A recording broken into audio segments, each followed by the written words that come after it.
भी स्टार्ट हो गई है। तो जैसे मैंने कहा कि अगर आप इंट वेरिएबल के अंदर 3 वैल्यू स्टोर करना चाहो, 4 वैल्यू स्टोर करना चाहो, तो ये पॉसिबल नहीं है। सिमिलरली स्ट्रिंग के अंदर भी ये पॉसिबल नहीं है। अगर स्ट्रिंग के अंदर भी आप चाहो कि एक स्ट्रिंग मैंने ऐसे कर दी, कुछ भी ऐसे, ऐसे, ऐसे, ऐसे लिख के फिर कोमा लगा के दूसरी स्ट्रिंग कर दूँ सेव, तो इट इज़ नॉट पॉसिबल। किसी भी डाटा टाइप के अंदर मल्टीपल आप वैल्यू स्टोर नहीं कर सकते। उसके लिए एक स्पेशल डाटा टाइप था, जिसका नाम था एरे। एरे को मैंने पढ़ा रखा है आपको, उसके अंदर आप मल्टीपल वैल्यू स्टोर कर सकते थे। कैसे करते थे आप? स्ट्रिंग बनाया आपने, एरे ऑफ स्ट्रिंग कुछ भी नाम लिखा, न्यू स्ट्रिंग करके ऐसे बनाया 5 और फिर एरे स्ट्रिंग के अंदर 0 इंडेक्स पे आपने 10 डाला, 1 इंडेक्स पे आपने 20 डाला। इस तरह से आप एरे के अंदर स्टोर कर सकते थे वैल्यू। तो कलेक्शन में जो सबसे पहला कलेक्शन हमने पढ़ा है वो एरे पढ़ा है। अब एरे में कुछ दिक्कतें हैं, कुछ परेशानी है। क्या परेशानी है? सबसे बड़ी परेशानी अगर इसे ही मैं देखूं तो ये लग रही है मुझे कि यहाँ पे क्या दिक्कत है कि आपको शुरुआत में बताना पड़ता है कि भाई कितने साइज का एरे बनाना है।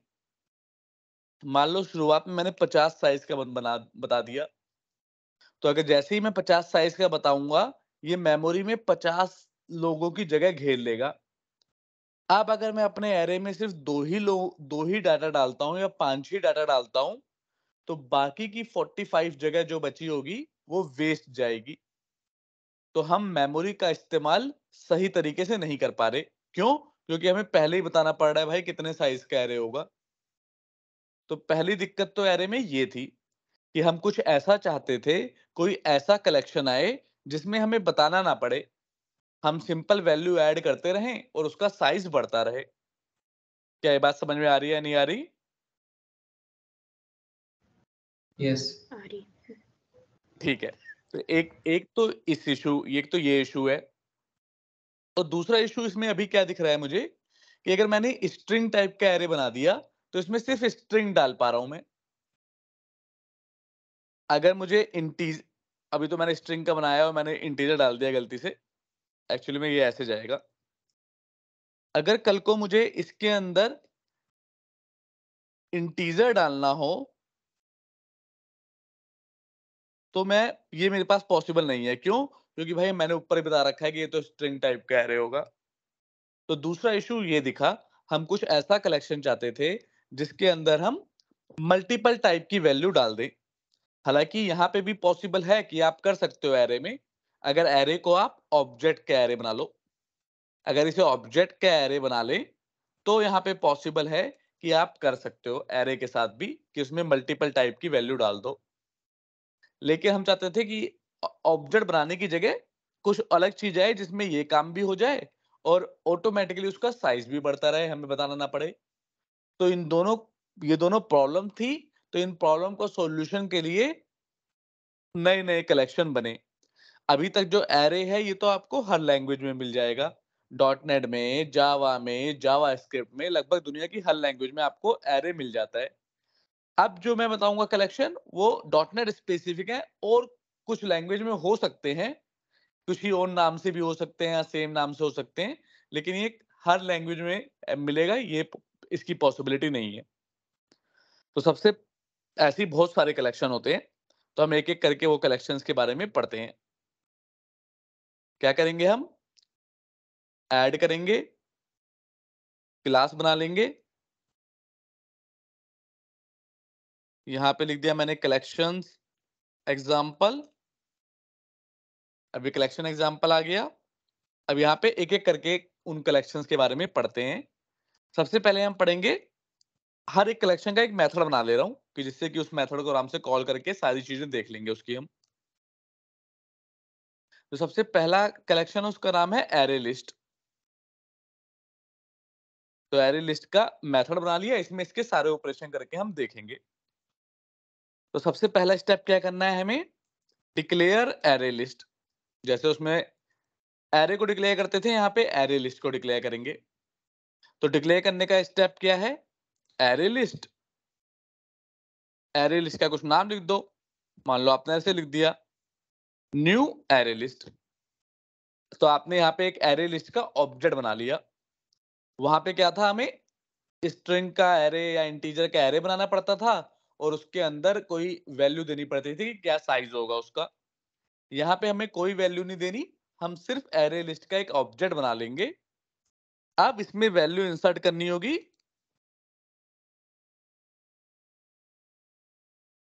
तो आपको क्या करना है, एरे लिस्ट डॉट एड 1 डाल दिया मान लो। सेकंड टाइम पे अगर आप चाहते हो स्ट्रिंग ऐड कर दो तो स्ट्रिंग भी ऐड कर लो। थर्ड टाइम आप चाहते हो कि डेट डेट टाइम ऐड कर लो तो डेट टाइम भी ऐड कर सकते हो। फोर्थ टाइम अगर आप चाहते हो कि बूलियन ऐड कर लें तो बूलियन भी ऐड कर सकते हो।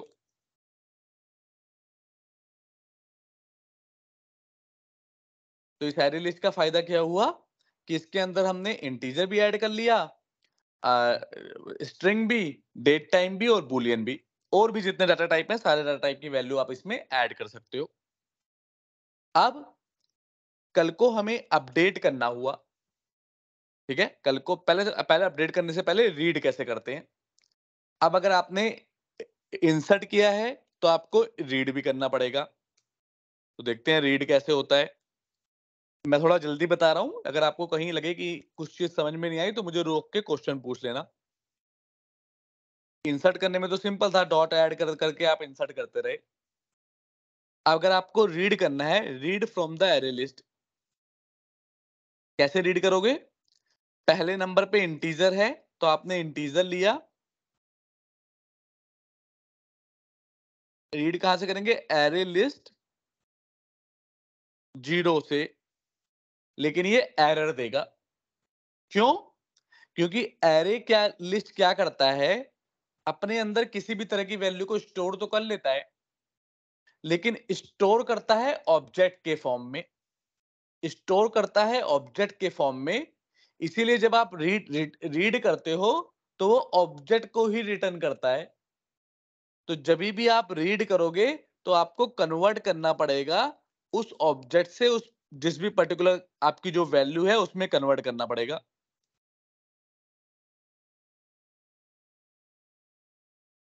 अब आप रीड कर सकते हो। तो क्या बताया मैंने कि आप एरे लिस्ट के अंदर किसी भी तरह की वैल्यू स्टोर कर सकते हो, लेकिन जो वो स्टोर करता है वो ऑब्जेक्ट की फॉर्म में करता है। और ऑब्जेक्ट की फॉर्म में करता है तो रीड करेंगे तो वो ऑब्जेक्ट ही रिटर्न करेगा, और ऑब्जेक्ट रिटर्न करेगा तो हमें कन्वर्ट करना पड़ेगा। और ये बड़ा इंटरव्यू क्वेश्चन है, एक बहुत बड़ा इंटरव्यू क्वेश्चन। इस कंसेप्ट को क्या बोलते हैं डॉट नेट में? Boxing and unboxing.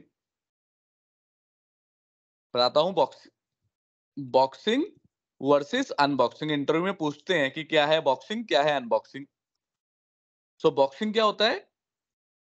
It is the process of converting value type to reference type. Object क्या है? बेसिकली एक रेफरेंस टाइप का की वैल्यू स्टोर होती है उसके अंदर। तो ये इंटीजर क्या है? ये एक वैल्यू है, एक दो ये सब एक वैल्यू है। अब जब ऑब्जेक्ट में कन्वर्ट हो जाता है तो इस प्रोसेस को बॉक्सिंग बोलते हैं। और बॉक्सिंग की डेफिनेशन क्या है? It is a process of converting value type to reference type.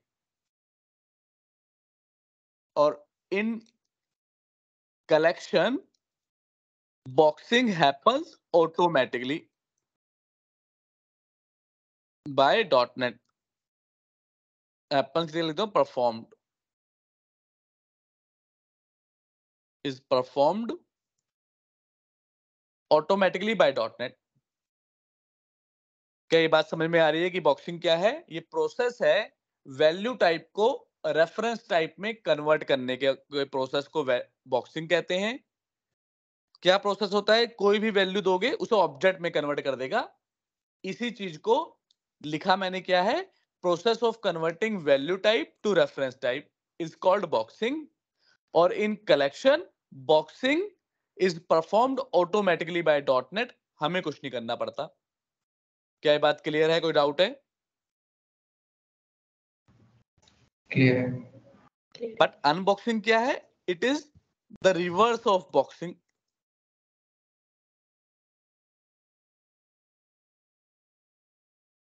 That is process of converting reference type into value type.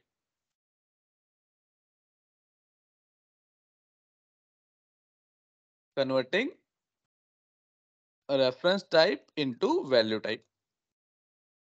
तो ये क्या हो गया? अनबॉक्सिंग हो गया।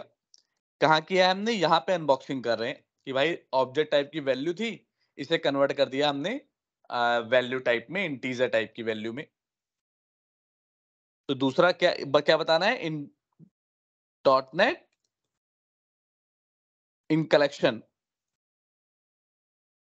We must perform unboxing by ourselves. ठीक है। अब ये कन्वर्जन का एक कॉस्ट भी होता है। तो एरे लिस्ट कंपेयर थोड़ा सा स्लो हो जाते हैं। क्यों स्लो हो जाते हैं?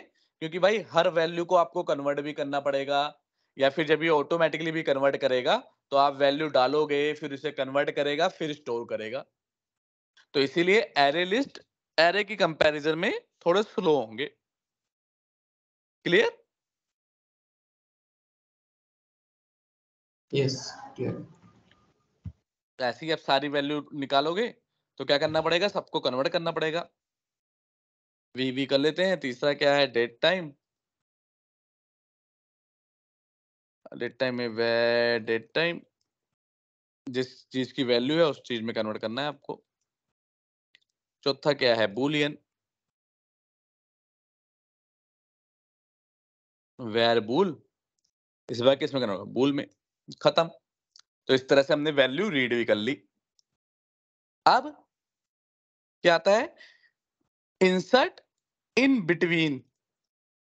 अच्छा, एरे ये कैसे काम करता है कि जैसे 0 इंडेक्स पे इसे सेव कर रहा है, 1 पे इसे, यहाँ पे मुझे 2 और 3 लिखना था, गलती कर दी, 2 और 3 लिख देते हैं। 2 पे ये वाली वैल्यू, 3 पे ये वाली वैल्यू। अब मुझे अगर बीच में इंसर्ट करना होगा तो यहां पे ये भी पॉसिबल है। एरे के साथ क्या था? अगर मैं बीच में इंसर्ट करना चाहूं तो नहीं कर सकता था। अगर मैं मान लो सेकंड पोजीशन पे कुछ इंसर्ट करना चाहूं, मतलब फर्स्ट वाले इंडेक्स पे कुछ इंसर्ट करना चाहूं, तो वो क्या करता था? एरे उसी को अपडेट कर देता था, इंसर्ट नहीं करेगा। एरे में एक बार वैल्यू चली गई तो चली गई। अगर आप एरे के फर्स्ट इंडेक्स पे कुछ डालना चाहोगे तो पुरानी वैल्यू को अपडेट कर देगा। लेकिन यहां पे आप बीच में भी इंसर्ट कर सकते हो। जैसे अभी समझ में आएगा आपको। मैं क्या कर रहा हूं? एरे के फर्स्ट इंडेक्स पे क्या सेव कर दो? एक और स्ट्रिंग सेव कर लो। ये सेव कर दिया हमने। तो अब ये क्या करता है? ये पुश करता है। जैसे जैसे ही मैंने एरे लिस्ट के फर्स्ट पे तनुश्री को पेस्ट कर दिया, या फिर इसको थोड़ा इस तरह से लिखूं, इंसर्ट,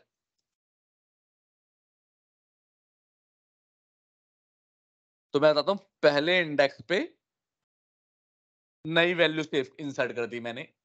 तो अब ये क्या करेगा? बाकियों को पुश कर देगा। तो पहले इंडेक्स पे पहले शिवानी था, अब तनुश्री आ जाएगा। सेकंड इंडेक्स पे शिवानी पहुंच जाएगा, थर्ड पे ये, फोर्थ पे ये। तो इंसर्ट क्या करेगा? बीच में भी आप इंसर्ट कर सकते हो और बाकियों को वो क्या करता है? पुश कर देता है। क्या ये बात समझ में आई या नहीं आई? क्लियर। ठीक है। तो ये इंसर्ट क्या करता है? आप बीच में भी कर सकते हो। एरे के साथ ये पॉसिबल नहीं था, एरे हमेशा अपडेट कर देता था। अब इंसर्ट किया है, अपडेट भी कर सकते हो। अपडेट करने के लिए क्या है? सिंपल, जैसे एरे को करते थे अपडेट, तो वैसे ही करना है कि मान लो 1 वाले इंडेक्स पे अब मैंने लिख दिया अनिकेत, तो अब क्या करेगा? इस वाले इंडेक्स को तनुश्री की जगह अनिकेत कर देगा। एरे में भी ऐसे ही अपडेट करते थे, तो इसमें कोई डिफरेंस नहीं है। अब रिमूव, रिमूव करो। रिमूव करने के लिए क्या क्या करना पड़ेगा? सिंपल, इन्होंने इसकी भी कमांड दे रखी है,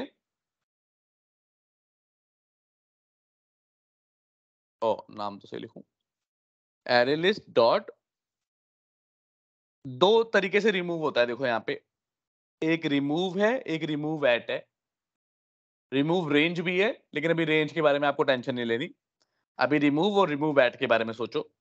रिमूव क्या करता है देखो, आपको वैल्यू देनी पड़ेगी, जैसे रिमूव लिखा मैंने, तो कौन सी वैल्यू को रिमूव करना है वो बताना पड़ेगा। फॉर एग्जाम्पल मुझे फॉल्स वाली वैल्यू को रिमूव करना है, तो यहाँ पे मैं बताऊंगा फॉल्स को रिमूव करो। अगर आप चाहते हो कि किसी इंडेक्स से रिमूव किया जाए, तो आप यहाँ पे सिंपल इंडेक्स बता दो कि पहले इंडेक्स से रिमूव करना है। तो रिमूव हम दोनों तरीके से कर सकते हैं, हम फॉल्स भी बता देंगे कि किस की मतलब कोई पर्टिकुलर वैल्यू के हिसाब से भी कर सकते हैं बाय यूजिंग मेथड रिमूव, और हम चाहें तो किसी इंडेक्स से भी कर सकते हैं by using method remove at. ये सब एरे एरे लिस्ट के इनबिल्ट मेथड है, ये हमने नहीं बनाए, ये डॉटनेट ने हमें बना के दे रखे हैं ऑलरेडी। अब कुछ और मेथड हैं जो आपको यूजफुल होते हैं एरे में, जैसे काउंट, या अगर आपको काउंट निकालना है तो आप कोई भी वेरिएबल में काउंट को भी सेव करा सकते हो। जैसे एरे लिस्ट डॉट काउंट एक प्रॉपर्टी है, ये जितना भी उसमें काउंट होगा उस पर्टिकुलर टाइम पे वो रिटर्न कर देगा। फॉर एग्जाम्पल शुरू में इसका काउंट किया था यहाँ पे 4, 4 वैल्यू थी तो 4 काउंट होगा। अब मैंने एक इंसर्ट किया था तो यहाँ पे 5 काउंट हो गया होगा। यहाँ पे तो अपडेट किया था तो काउंट तो 5 ही रहेगा। अब मैंने एक वैल्यू रिमूव की तो काउंट हो गया 4, दूसरी वैल्यू रिमूव की तो काउंट हो गया 3। तो अगर मैं यहाँ पे काउंट निकालूंगा तो मुझे काउंट 3 मिलेगा। क्लियर? क्लियर। Yes sir. ठीक है। अब एक और मेथड है इसका, जैसे जो इंपोर्टेंट मेथड बता रहा हूं, आप चाहो तो एरे लिस्ट करके डॉट करके बाकी के मेथड भी चेक कर सकते हो। जैसे रिवर्स क्या करता है, ये उल्टा कर देता है, देखो reverse the order of the element in specified range. तो ये रिवर्स वगैरह ये छोटे मोटे आप अपने आप करके देखना, ये बहुत ज्यादा कॉमनली यूज नहीं होते, जो तो कॉमनली यूज होते हैं वो बता रहा हूं। अब जैसे क्या है, एरे लिस्ट डॉट एग्जिस्ट करके क्या नाम है, क्या नाम था कि चेक करना होगा कि ये पर्टिकुलर आइटम, हाँ कंटेन्स। कंटेन्स क्या बताता है, चेक करता है कि भाई पर्टिकुलर आइटम जो है वो एरे लिस्ट में पड़ा है नहीं पड़ा। फॉर एग्जांपल मैंने एरे लिस्ट में पहली वैल्यू डाली है 1, तो अगर मैं ये चेक करूंगा तो कंटेन्स देखो क्या करेगा, determine whether an element is in array list और नॉट। तो इसे मैं बूल में सेव करा सकता हूं। तो अगर 1 एग्जिस्ट करता है तो ट्रू रिटर्न कर देगा, और नहीं करता तो फॉल्स रिटर्न कर देगा।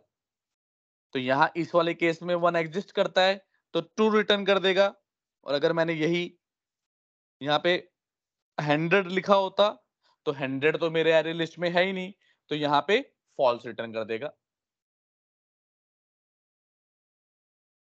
क्लियर, समझ में आ रहा है? हाँ आज।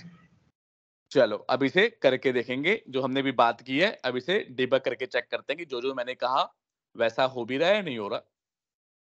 बस इतने इंपॉर्टेंट मेथड है, बाकी आप एक दो मेथड और पढ़ते रहे, इसके देखना कोई मेथड, अगर आपको कोई अपने आप से करके देखना कोई मेथड, अगर आपको समझ में ना आए तो मुझसे पूछ लेना।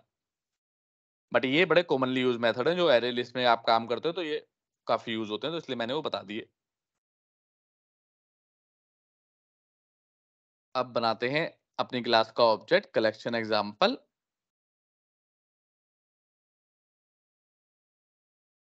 क्या हो गया, collections example, OBJ call equal to new collection example. क्या करना है हमें, सिंपल अपने मेथड को कॉल कर लेंगे एरे लिस्ट ऑपरेशन को, और यहाँ पे लगा देंगे डिबगर, और एक एक चीजें को डिबग करते हुए चलेंगे कि जो मैंने बताया वैसा ही हो रहा है या नहीं हो रहा। F11 में गए, सबसे पहले अभी तो ग्रीन लाइट है, अभी तो यहाँ पे येलो है, तो अभी ये लाइन एग्जीक्यूट हुई नहीं है, तो अभी नल पड़ा हुआ है। जैसे ही एग्जीक्यूट होगी एरे लिस्ट में काउंट अभी 0 क्योंकि हमने कुछ भी अभी नहीं डाला, बट नल नहीं है, ऑब्जेक्ट बन चुका है एरे लिस्ट का। अब 1 डाल देंगे तो एरे लिस्ट का काउंट 1 हो गया। इसे खोल के देखोगे तो 0 इंडेक्स पे 1 सेव हो गया। ऐसे ही दूसरा, तीसरा, चौथा वैल्यू, तीन सारी वैल्यू सेव हो गई होंगी अब। तो काउंट हो गया 4 और खोल के देखोगे तो 1 पे 1, 0 पे 1, शिवानी, अभी जो सिंगापुर का टाइम हो रहा है वो टाइम, और फॉल्स जो हमने सेव किया वो सब सेव वैल्यू हो गई। 4 और सब सेव हो गई। अब हम रीड कर रहे हैं तो एक एक वैल्यू को रीड करेंगे। पहले 0 इंडेक्स पे इंटीजर है तो इंटीजर को निकालेगा और वैल्यू आ गई 1, यही आपने सेव की थी। पहले ऐसे ही पहले इंडेक्स पे, दूसरे इंडेक्स पे, तीसरे इंडेक्स पे वो सारी वैल्यू आ जाएंगी। शिवानी इस पे किया था, ये डेट टाइम किया था, ये बूलियन किया था, तो वो सारी वैल्यू हमने रीड कर ली। अब मैंने कहा, अब इंटरेस्टिंग है, अब मैंने कहा था भाई पहले इंसर्ट वाले इंडेक्स पे नई वैल्यू आ जाएगी और ये शिवानी नीचे नीचे मूव हो जाएगी। चेक करते हैं, 5 वैल्यू हो गई। पहले वाले इंडेक्स पे तनुश्री आ गई, शिवानी बाकी की चीजें नीचे मूव हो गए। क्लियर? क्लियर। अब एक को अपडेट कर दिया, एक पे तनुश्री की जगह अनिकेत आ गया। अब रिमूव किया तो पहले फॉल्स को रिमूव किया तो अभी एरे लिस्ट में कितना पड़ा होगा, 4, और नीचे जो लास्ट में फॉल्स वाली वैल्यू थी वो रिमूव हो गई।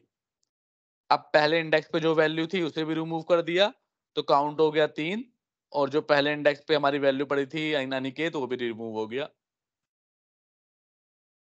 अब यहाँ पे काउंट देखेंगे, काउंट कितना है, तो काउंट मिलेगा हमें 3। क्यों? क्योंकि भाई 3 ही बचा है।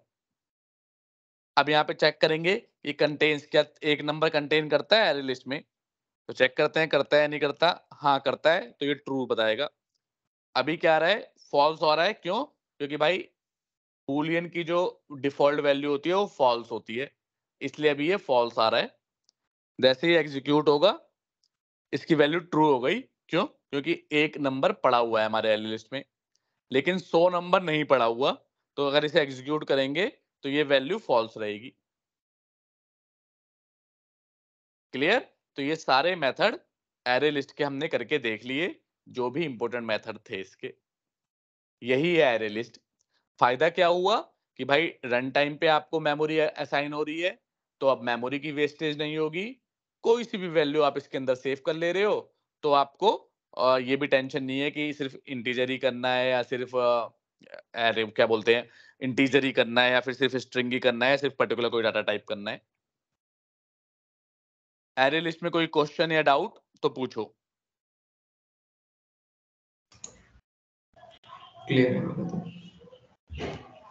क्लियर? ओके, फिर मूव करते हैं नेक्स्ट वाले में। नेक्स्ट कलेक्शन आता है हैश टेबल। अब एक डाउट मुझे दिख रहा है, एक क्वेश्चन मेरा मुझे दिख रहा है अभी इसमें एरे लिस्ट में कि अभी भी एक गड़बड़ है भाई। क्या गड़बड़ है? इतनी सारी वैल्यू आप स्टोर कर दो, मान लो 1000 वैल्यू स्टोर कर दो आप, तो एरे लिस्ट जो काम करता है ना, एक एक करके डालता रहेगा वैल्यू, और जब आपको निकालना होगा ना, मान लो आपको ढूंढना हो वैल्यू, कि मान लो मैंने एक में 1000 नाम सेव कर रखे हैं, अब मुझे पता करना हो कि मोहन कहाँ पे है वैल्यू, मोहन की वैल्यू कहाँ पे है, तो एरे लिस्ट क्या करता है, एक एक करके चेक करता है वैल्यू। पहले नंबर पे मोहन है या नहीं है, नहीं है, दूसरे पे है या नहीं है, तीसरे पे है या नहीं है, चौथे पे है या नहीं है, ऐसे करते करते निन मान लो अगर मोहन 999 नंबर पे है तो शुरू से लेकर 999 नंबर तक ढूंढेगा, तब जाके उसे मोहन मिलेगा, तब वो रिटर्न करेगा। तो एरे लिस्ट के साथ एडवांटेज ये है कि आप इसके अंदर वैल्यू फास्ट इंसर्ट कर सकते हो, लेकिन जब रीड करना होता है तो दिक्कत है। तो एरे लिस्ट के साथ दिक्कत है, सर्च करने में, रीड करने में दिक्कत है, ये स्लो है, ये शुरुआत से शुरू करेगा, एंड तक जाएगा। अगर पहले नंबर पे मिल गया तब तो ठीक है, लेकिन अगर लास्ट नंबर पे मिला तो परफॉर्मेंस खराब होगी। तो इसको सॉल्यूशन क्या है? आप सब लोग जानते हैं कि इसका सॉल्यूशन क्या होता है। आप कोई भी बुक देखते हो, हर बुक के पहले पेज पे क्या कौन सा पेज होता है, जिससे हमें पता चल जाता है कि भाई पांचवा चैप्टर कौन से पेज पे है, 10वां चैप्टर कौन से पेज पे है। हमें एक एक पेज नहीं खोलना पड़ता। उसके लिए पहले पेज पे क्या बनाते हैं हम? इंडेक्स। करेक्ट, इंडेक्स बनाते हैं। तो जहां पे भी ये इंडेक्स वर्ड याद कर लो, और जहां पे भी रीड करने की परफॉर्मेंस को फास्ट करना होगा हमें, वहां पे हमें इंडेक्स की जरूरत होगी, इंडेक्स की। चाहे वो डॉटनेट हो, जावा हो, कोई सी भी टेक्नोलॉजी हो, जहां पे हमें डाटा को रीड करने की कैपेबिलिटी को बढ़ाना होगा, फास्ट करना होगा, वहां पे इंडेक्स का काम आएगा। तो इंडेक्स के लिए इन्होंने कहा कि भाई वो ठीक है आपका, लेकिन एक नया लिस्ट बनाएंगे हम, नया कलेक्शन बनाएंगे जो इंडेक्स पे काम करेगा। इंडेक्स क्या होता है कि ये बोलेगा की और वैल्यू। ये कहेगा मैं की और वैल्यू पे करूंगा, आपको सिर्फ वैल्यू स्टोर नहीं करनी। जब आप स्टोर करो डाटा, तो उसके आगे एक की भी लगा दो। तो आप सोचो, 9,000, वही 1,000 बंदे खड़े हैं लाइन से। एरे लिस्ट क्या करता था? मोहन ढूंढना था, तो एक एक करके पूछता था, भाई तेरा नाम मोहन है? तो पहला वाला कहता था नहीं। दूसरे वाले से, भाई तेरा नाम मोहन है? वो कहता था नहीं। ऐसे 999 नंबर पे खड़ा होगा तो 999 से पूछेगा। सॉरी। लेकिन हैश टेबल क्या कहता है? सबको एक एक यूनिक की दे दो। अब ये मत पूछो कि भाई तेरा नाम मोहन है, तेरा नाम मोहन है, तेरा नाम मोहन है। अब आगे खड़े होकर चिल्लाओ, ये वाली की किसके पास है? तो अपने आप ही, क्योंकि वो यूनिक होगी, तो मोहन बोलेगा हाँ भाई मेरे पास है। तो इस तरीके से ये सर्चिंग फास्ट हो जाएगी, एज कंपेयर कि हम एक एक करके सर्च कर रहे हैं। क्या ये बात क्लियर है? कोई डाउट? क्लियर है। ठीक है। तो ये इसी कंसेप्ट पे काम करता है हैश टेबल। ये कहता है आप वैल्यू के साथ साथ एक की भी डाल दो, और बाकी सब सेम एरे लिस्ट जैसा। बस कि आप वैल्यू के साथ साथ एक की भी डाल दो, और जब सर्च करना ना, तो directly value index index search मत करना, की से सर्च करना, की से। तो की से सर्च करोगे तो मैं बता दूंगा कि भाई ये की है, तो हमेशा सर्चिंग फास्ट होगी। तो इसका भी वही ऑब्जेक्ट बनेगा, hash table OBJ hash, new hash table बन गई। स्पेलिंग गलत आ रही है, लग रहा है हैश टेबल की स्पेलिंग।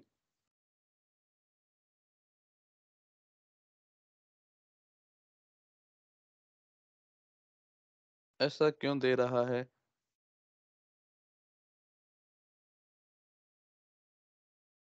कलेक्शंस में होना चाहिए, देखते हैं। इसके कह रहा है कि इसमें मिल नहीं रहा उसे हैश टेबल। ये जहाँ पे देने देगा, इस स्पेलिंग वगैरह गलत हो सकती है, चेक करते हैं।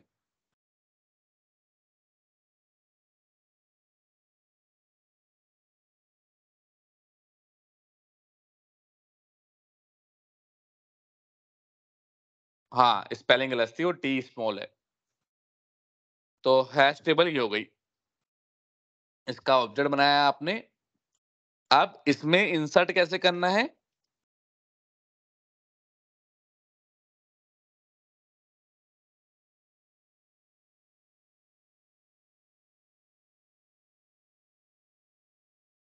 इसमें ऐड करके, तो इसको दो चीज मांग रहा है। कह रहा है एक किसी भी तरह का की दो, किसी भी तरह की वैल्यू दो। तो पहले मैं एक नंबर की देता हूं, इसके अंदर शिवम कुछ भी स्टोर कर देते हैं। अब की भी इसमें देखना, याद रखना, की भी इसमें ऑब्जेक्ट टाइप की है और वैल्यू भी ऑब्जेक्ट टाइप की। तो मतलब कोई सी भी की दे सकते हो, कुछ भी वैल्यू दे सकते हो। तो इस बार मैं की क्या दे रहा हूं? स्ट्रिंग टाइप की दे रहा हूं। और वैल्यू क्या दे रहा हूं? डेट टाइम टाइप की।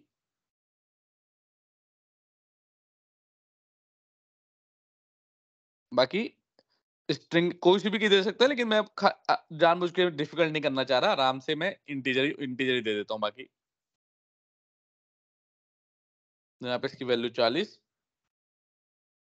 और इसकी वैल्यू ट्रू, बूलियन। तो इस तरह से इसमें इंसर्ट हो जाएगा डाटा कि भाई आपने की भी दो एक, और एक वैल्यू, पर की यूनिक होनी चाहिए। सेम की अगर दोगे तो एरर दे देगा। मतलब कहने का मतलब है, अगर यही मैंने ये डाल दिया, यहाँ पे नहीं दे रहा, पर जैसे ही अभी मैं रन करूंगा, रन टाइम पे एरर दे देगा। कहेगा कि भाई ऑलरेडी एक साम नाम की पड़ी हुई है, आप सेम नाम की नहीं डाल सकते। अब रीड द वैल्यू, रीड कैसे करते हैं? सेम उसी तरीके से। इसने क्या किया होगा, बॉक्सिंग तो अपने आप कर दी होगी, अनबॉक्सिंग करना पड़ेगा आपको। सबसे पहली वैल्यू क्या है हमारी, स्ट्रिंग है, तो string value val string equal to convert dot to string, लेकिन इस बार हमें इंडेक्स नहीं देना, की देना है। जो भी हमारी की है, वहां पे क्या दे रहे थे, इंडेक्स दे रहे थे। यहाँ पे जो भी हमारी की है वो की देनी है। तो पहली की क्या थी, 1, पहले की सही कर देते हैं। दूसरी की क्या थी, टेस्ट। तीसरी की क्या थी, 3। चौथी की क्या थी, 4। अब ये वैल्यू की दोगे तो दूसरी की वैल्यू क्या सेव की थी हमने, डेट टाइम। Date time. तीसरी वैल्यू क्या है, इंटीजर।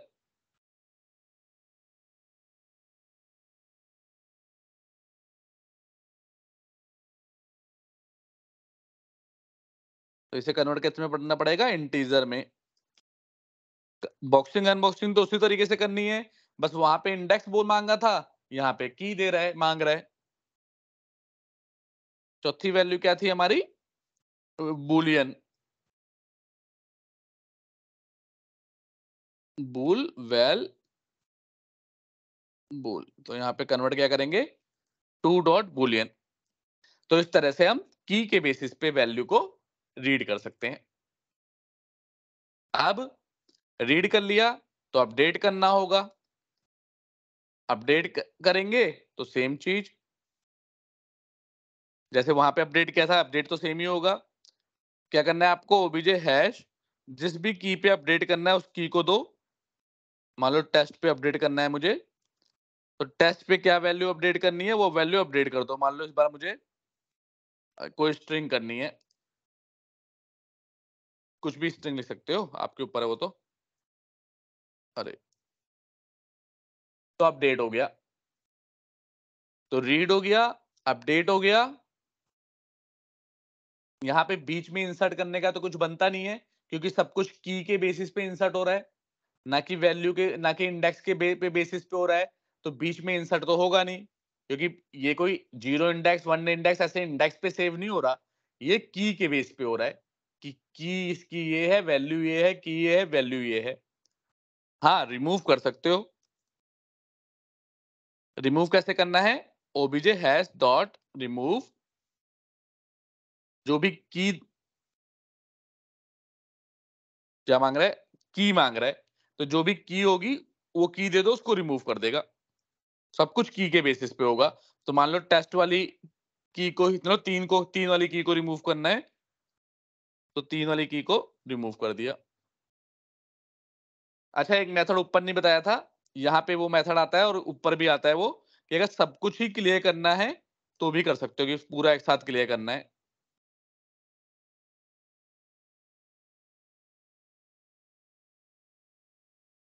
ये देखो, क्लियर क्लियर करोगे तो सब डिलीट कर देगा एक साथ। रिमूव एक एक को रिमूव करता है, ये क्या करता है, क्लियर एवरीथिंग। तो ये सारे मेथड है हैश टेबल के। अच्छा, और भी मेथड, अगर आपको अपने में सारी कीज चाहिए हो कि सारी की दिखा दो,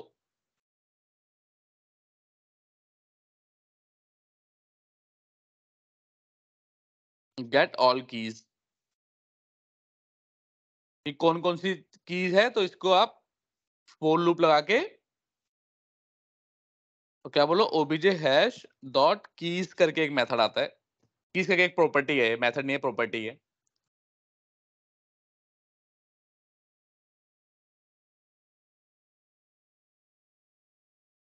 आइटम, तो इसमें सारी की आ जाएंगी। ऐसे ही सारी वैल्यू निकालनी हो तो, कि क्या क्या वैल्यू सेव है ये जानना हो, तो फिर भी यही सेम सेम चीज रहेगी। बस यहाँ पे ओबीजे हैश कीज की जगह ओबीजे हैश वैल्यूज आ जाएगी, और वो सारी वैल्यूज भी आपको इसके थ्रू मिल जाएगी।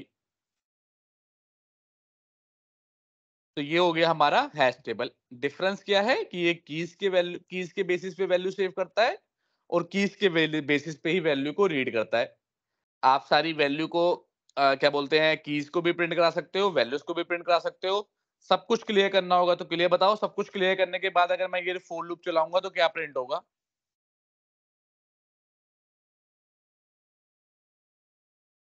अभिनव आप बताओ। अगर फॉर लूप चलाया तो हाँ बताओ, क्या क्या प्रिंट होगा इस वाले लूप में? Object hash keys.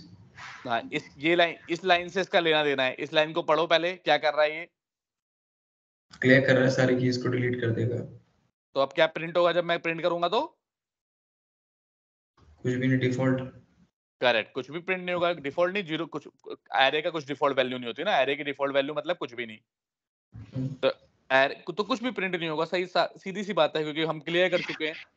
लेकिन अगर इसीलिए क्लियर क्या करते हैं, सबसे लास्ट में करते हैं ताकि हम कुछ प्रिंट करा सके। अब प्रिंट करूंगा तो खाली जो ये रिमूव हुआ है 3 नंबर का, ये छोड़ के बाकी सब प्रिंट हो जाएगा। बाकी सारी जो कीज हैं 1 टेस्ट और 4 ये प्रिंट हो जाएंगी। क्लियर, समझ आ रहा है? कोई डाउट या क्वेश्चन है? क्लियर है। शैलजा आप बताओ। क्लियर है। तो अब इसे भी करके देख लेते हैं।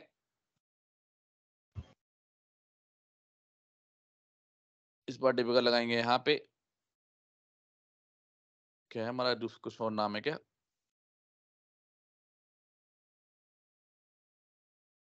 हैश टेबल, क्या नाम है हमारे मेथड का? अच्छा, हैश टेबल लिख दे, गलत मैथ।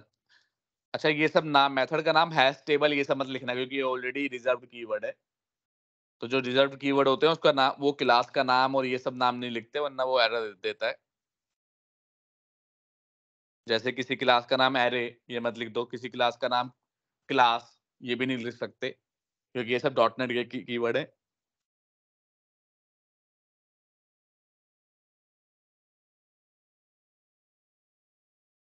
देखते हैं आगे हमारा डिबगर।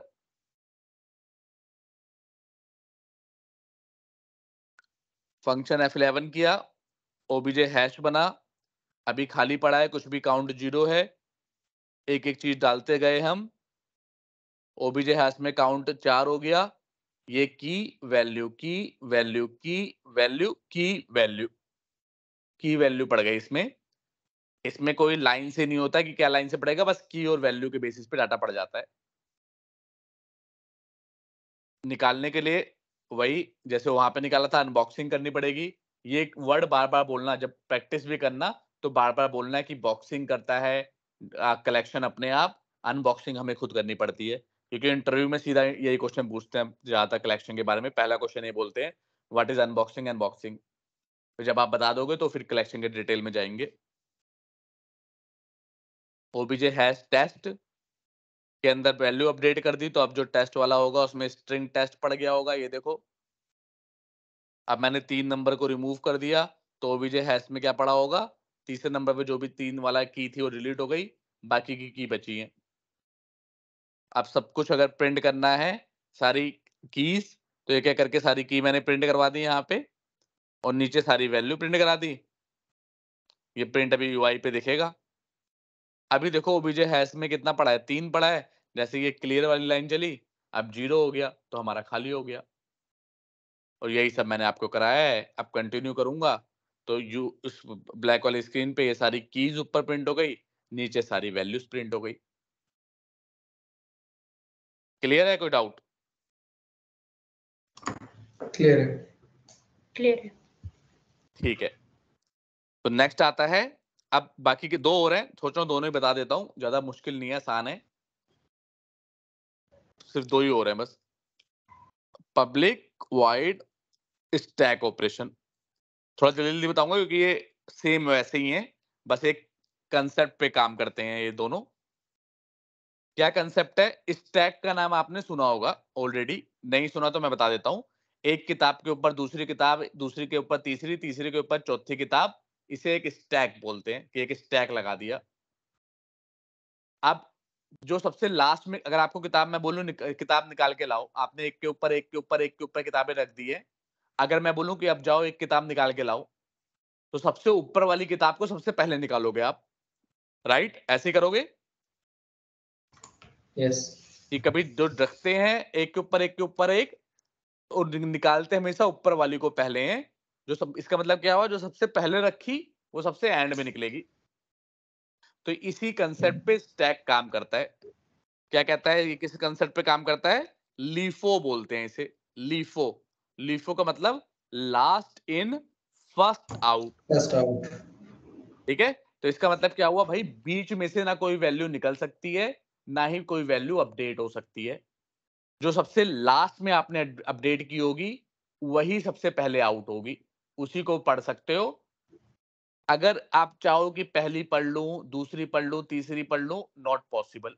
जो सबसे लास्ट में सेव की होगी वही आप रीड कर पाओगे। समझाने के लिए आप इसे करना शुरू करते हैं। क्या करना है? ये वही है क्या, स्टैक अप स्टैक डाउन, ये वही है? स्टैक, हाँ वो, हाँ मतलब वो भी वो कलेक्शन में आता है, ये इसका कलेक्शन है। वो भी स्टैक के कुछ ऑपरेशन है, बट जो डॉटनेट में जो स्टैक का ऑपरेशन है वो बता रहा हूँ अभी आपको, ठीक है? ऑब्जेक्ट तो ऐसे बनता है सिंपल, हर चीज का ऑब्जेक्ट तो इसी तरीके से बनेगा। अब इसमें इंसर्ट करने का तरीका अलग होता है, और इंसर्ट कभी भी आप बीच में नहीं कर सकते, एक के ऊपर एक के ऊपर एक ही कर पाओगे। क्या तरीका है? पुश। आप इसमें पुश करते हो वैल्यू। पुश का मतलब एक के ऊपर एक पुश करते जा रहे हो। आसान करने के लिए इंटीजर ही ले लेता हूं, लेकिन कोई सी भी वैल्यू कर सकते हो, आपके हाथ में है।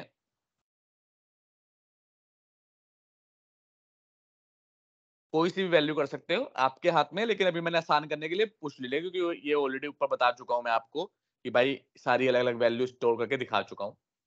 तो यहाँ पे भी कोई सी भी वैल्यू स्टोर कर सकते हो, आसान करने के लिए हमने इंटीजर ले लिया। अब निकालने के लिए क्या करना पड़ता है?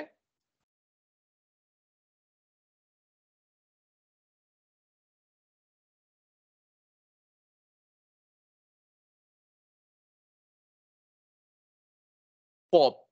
पॉप करना पड़ता है। पॉप होता है निकालने के लिए। अच्छा, पॉप क्या काम करता है? It will always return last value and delete it as well. Return भी करेगा और डिलीट भी कर देगा, ये इसकी खासियत है। तो बताओ, stack OBJ stack dot pop कौन सी वैल्यू देगा इनमें से?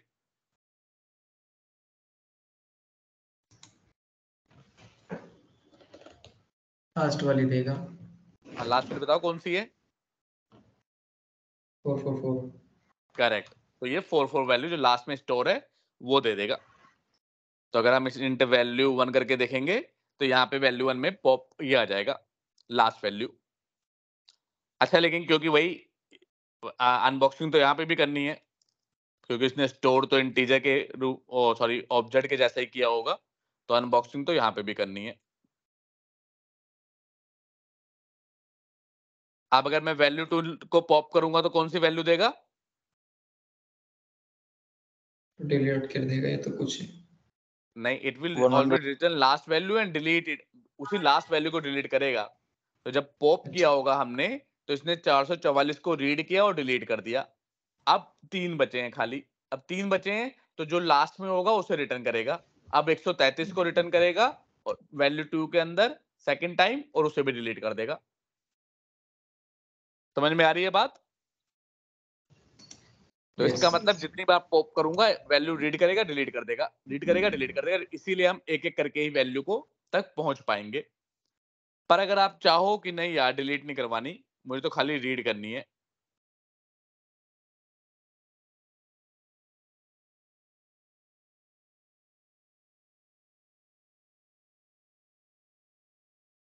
तो उसके लिए क्या मेथड है?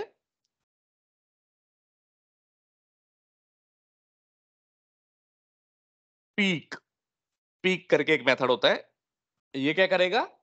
ये लास्ट वाली वैल्यू देगा लेकिन डिलीट नहीं करेगा। तो भाई इस वाली लाइन ने क्या किया होगा, इसको रिटर्न करके डिलीट कर दिया होगा, इसने इसको रिटर्न करके डिलीट कर दिया होगा, तो अब बताओ ये क्या रिटर्न करेगा? 10 क्या बोल रहे हो? बोलो कॉन्फिडेंटली बोलो, सही बोल रहे हो? 10 करेक्ट। तो ये भाई 10 वाली वैल्यू को रिटर्न करेगा। अब ये कौन सी वाली वैल्यू को रिटर्न करेगा? सॉरी, पहले से कर देते हैं।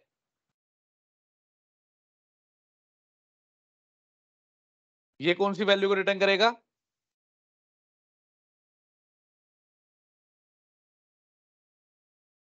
बताओ। 10 को ही करेगा।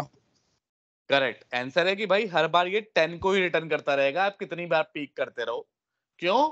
क्योंकि लास्ट में तो 10 ही पड़ा हुआ है ना। पॉप तो डिलीट कर देता था, इसीलिए लास्ट में चेंज होता रहता था वैल्यू, पर पीक में तो डिलीट ही नहीं कर रहा, तो जो लास्ट में पड़ा रहेगा उसे ही रिटर्न करता रहेगा बार बार बार बार बार। तो आपको अपनी रिक्वायरमेंट के हिसाब से खेलना है। अगर जरूरत हो कि भाई लास्ट वैल्यू रिटर्न करके डिलीट करनी है तो पॉप यूज करो, लेकिन अगर आपको सिर्फ लास्ट वैल्यू चाहिए बार बार, तो आप peak peak peak peak use करते रहो, ये डिलीट नहीं करता, इसीलिए हमेशा यही वैल्यू रिटर्न करेगा। अगर आप चाहो पीक का इस्तेमाल करके मैं ये वाली बीच की वैल्यू रिटर्न करा लूं, तो इट्स नॉट पॉसिबल। क्या ये बात समझ में आ रही है नहीं आ रही? क्लियर आ है। रही है। बस बाकी सब मेथड सेम है। बाकी सब में मतलब काउंट वाउंट इसमें भी मिल जाएगा, जैसे काउंट मिल जाएगा इसमें, आपको काउंट करना हो कोई वैल्यू तो कि कितने वैल्यू है मेरे में। और ओबीजे स्टैक देखते हैं, कंटेन्स भी होना चाहिए, कंटेन्स भी मिल जाएगी इसमें। अगर आप कोई पर्टिकुलर वैल्यू ढूंढ रहे हो कि ये वैल्यू एग्जिस्ट करती है या नहीं करती, तो बाकी के मेथड ऊपर वाले सेम रहेंगे। ये बता देगा कि वैल्यू एग्जिस्ट करती है या नहीं करती। बस जो डिफरेंस इन मेथड है वो ये तीन है, पुश पॉप। इसमें ना बीच में इंसर्ट कर सकते हो, ना बीच से वैल्यू ले सकते हो। अब एक आता है लास्ट कलेक्शन, मतलब और भी हैं कुछ, लेकिन जो चार ये इंपॉर्टेंट है। इनमें से भी ऊपर के दो ज्यादा इंपॉर्टेंट है, ये वाले उतने ज्यादा यूज नहीं होंगे, क्यू और स्टैक, लेकिन फिर भी आपको आना चाहिए, इंटरव्यू में तो पूछ ही लेते हैं। अच्छा, क्यू क्या होता है? क्यू का मतलब है लाइन लगाना। बैंक की लाइन में लगे होते हो, तो जो सबसे पहले लाइन में लगा होगा वो अंदर घुसेगा, या जो सबसे लास्ट में लगा होगा वो अंदर घुसेगा? First in first out. First. तो इसका क्या है भाई रूल? फीफो। फीफो का मतलब फर्स्ट इन फर्स्ट आउट, कि जो पहले घुसा गया है लाइन में लगा है वो पहले ही निकलेगा। तो ये क्या करता है? सेम वही चीज है, उसी का भाई है स्टैक का, बस वो लास्ट वैल्यू देता रहता था, ये फर्स्ट वैल्यू देता रहेगा। तो क्रिएट क्यू करते हैं, कैसे करेंगे? Queue OBJ queue equal to new queue. अब वैल्यू इंसर्ट करने के लिए इसका क्या मेथड है?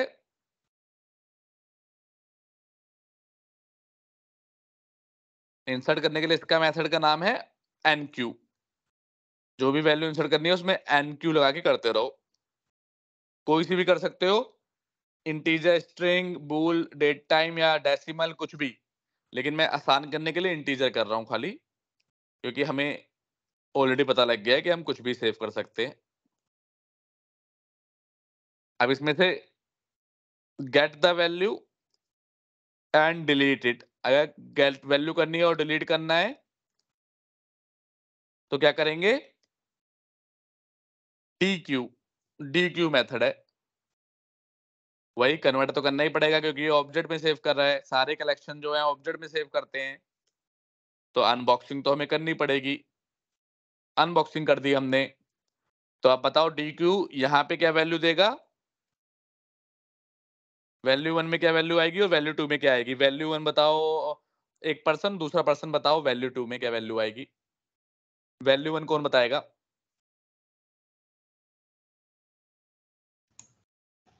सैलजा आप बताओ। चलो वैल्यू 1 में आपने 10, अब सैलजा आप बताओ वैल्यू 2 में क्या आएगा? 20। 20 सही बात है, क्योंकि भाई डिलीट भी तो कर रहा है। अगर डिलीट ना करता तब तो ऊपर पॉली देता रहता, लेकिन डिलीट भी कर रहा है तो बीच नीचे की भी देगा। लेकिन वही वाला बात, अगर आपको to only get the value and not delete it, ये काम करवाना है, तो इसमें भी वही वाला मेथड है।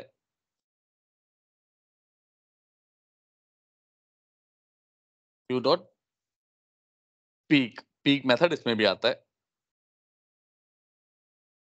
तो यहाँ पे से अब बताओ, पीक करेंगे तो क्या वैल्यू जाएगी?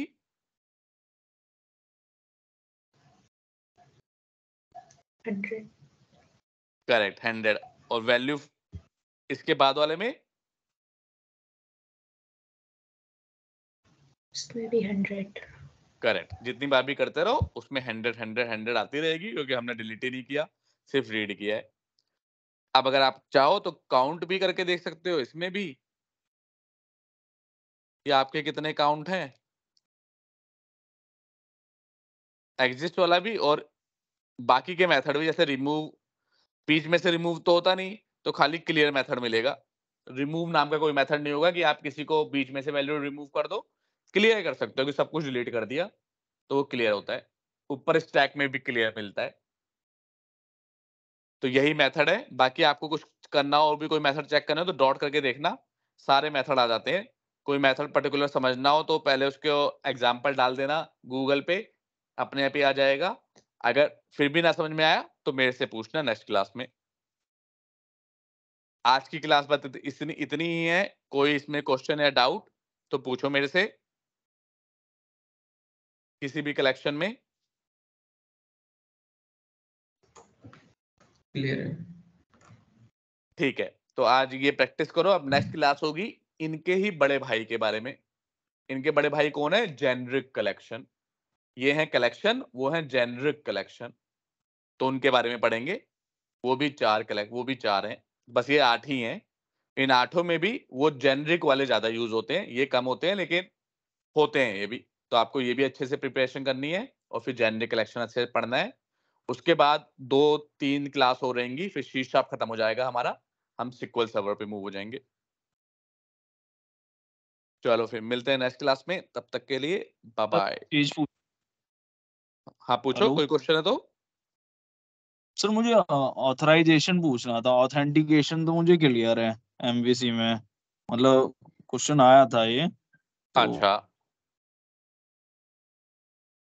ये कौन है? नितिन बोल रहे हो राइट?